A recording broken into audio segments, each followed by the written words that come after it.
நடிகை தமன்னா, சமந்தா 2 பேருமே தமிழ், தெலுங்கு போன்ற 2 மொழிகள்லையும் பாப்புலர் நடிகைகள் தான். இவங்களது பெயர் மற்றும் போட்டோக்களை பயன்படுத்தி ஒரு சம்பவம் நடந்திருக்கு. அதுதான் இப்போ தெலுங்கானால அதிர்ச்சியை ஏற்படுத்தி இருக்கு.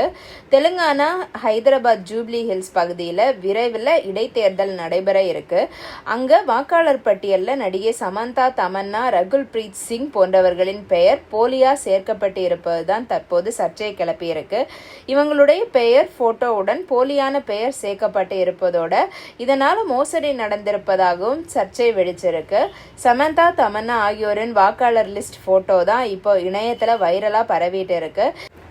இந்த மாதிரி வாக்காளர் பட்டியலில் நடிகர் நடிகைகளோட படங்கள் பெயர் இடம்பெற்று அது மூலமா போலியான வாக்குகள் சேகரிப்பது வந்துட்டு புதுசு கிடையாது. இதுக்கு முன்னாடியும் இதே மாதிரி நிறைய விஷயங்கள் நடந்துட்டு தான் இருக்கு. இருந்தாலுமே நடிகை தமன்னா மற்றும் சமந்தா இவர்களுடைய பெயர்கள் வந்துட்டு இப்போ புதுசா மாட்டி இருக்கிறதுனால இந்த நியூஸ் திரும்ப வைரலா இணையத்துல பரவிட்டு இருக்கு. இதை பத்தி உங்க கருத்து என்ன அப்படிங்கறத கமெண்ட் செக்ஷன்ல சொல்லுங்க. நன்றி.